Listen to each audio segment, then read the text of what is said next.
Hello? I was wondering, yeah, if you had any, like, archive stories or whatever, what's about Scarborough, yeah? Because, like, I well like Scarborough. I've got one of my favourite Asbo's in Scarborough, because, you know, like, Asbo's got real, like, specific, like, let's say exactly what it is that you can't do, what is antisocial, yeah? It's like, this one what I got in Scarborough goes, I must not be within 50 metres of tables what's got Salvation Army leaflets on them on a Saturday. And if it is a Saturday, I must not drink no vanilla milkshake. Even though it's not even my fault though, if my hand has gone numb and the cup's just jumped out of my hand by itself without me even asking it to, and gone all over Salvation Army leaflets on a table in the pedestrian bit of the high street between Peacock and New Look on a Saturday. If the Salvation Army is there with leaflets and a milkshake, something like that. So hang on a minute. I'll be finished when I'm finished! Don't even care if your girlfriend's having a baby doll. Yo. Anyway, yeah, my phone card's done it out, so I'll best go, but maybe I'll phone you another time, yeah? I could always get more phone cards. I've got a craft knife. Oh, so what I want to know is, have you got any, like, amusing archive material what is about Scarborough? Because all what is to do with Scarborough, I well like it. Alright, cheers, bye.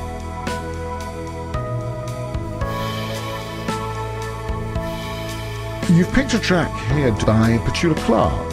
Yes, I have. Dear Petula, she was such a young little thing. Well, she went off to France, didn't she? Yeah, the day trip. No, she went to live in France. Oh, yeah, that's right. Yes. Yeah, well, she found it very traumatic, the whole sort of fame thing. Could she not cope with the fame, really? She was very upset, and I was consoling her, and I said to her, you know, Petula, when you're alone and life is making you lonely, you can always go. Faith was the original. Yes, and it was changed, wasn't it? Slightly, very slightly tweaked. It was tweaked. To become Downtown. And became her biggest hit. That's right. Well, the one we're going to hear is actually, I mentioned that she lived in France for a number of years. She actually sings in French. Which was illegal in that. It probably was, wasn't it? Here she is.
Here we go.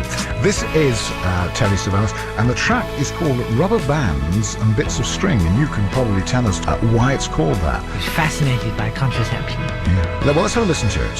She used to say the darndest things, rubber bands and bits of string. The kitchen drawers still overflow with birthday cards from long ago. This recipe for homemade pie she never had the nerve to try. I should throw them all away. But not today.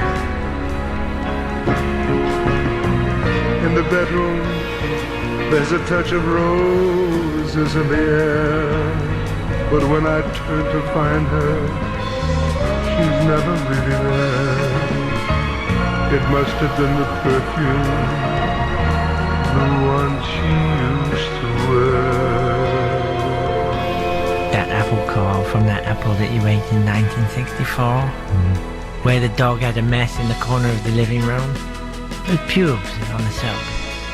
I'll get rid of them one day, but not today. It's a lovely song. This is a lovely song, isn't it? And I think it's memories of a dead wife, basically. Yeah. I think that was quite popular in those days. To have a dead wife, it was very in vogue.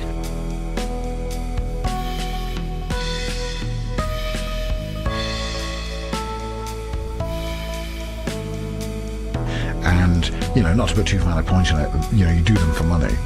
The films. Money has never really been something I've ever thought It's not been about. a major motivating factor in your life, has it really? No, because, I honestly, I've been treated extremely well by some of the wealthiest men in the world. That's true. I've been on the yacht, the Onassis yacht. Not the big one, the one that everybody knows. It's a little dinghy that's moored in Southampton. Fred Onassis lives in Southampton, took me out there. The Greek, But he treated me extremely well. Yeah, kebab, and I could have all the hummus and pita with salad I wanted afterward. So I've been treated extremely well. Another good example would be Trump.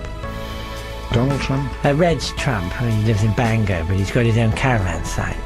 He's actually got a stack of about 4 caravans, one on top of the other. Really? It's called Trump Tower.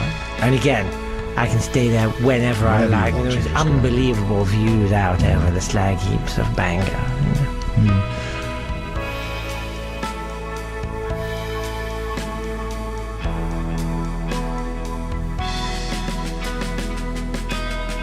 I would like to see Crime Watch with jokes. We used to have little Nick Ross like Esther Ransom sort of saying, and at that point the mugger said, and then you cut to Adrian saying, "Give us your money, you stupid old bitch." Puts the fun back into course it does. crime. Yes, excellent idea. And shamefully spurned by the television industry. I have walked away from commissioning editors' offices with dripping off my chin. Yes. I had a wonderful idea for a sort of pseudo-reality game show.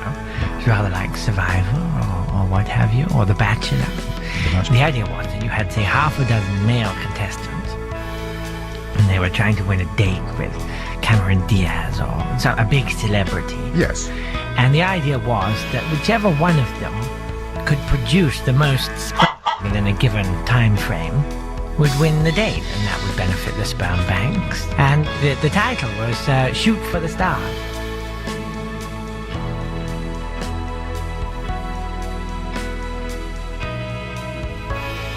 Was away working a lot, and I had nothing for company at home but my pussy cat.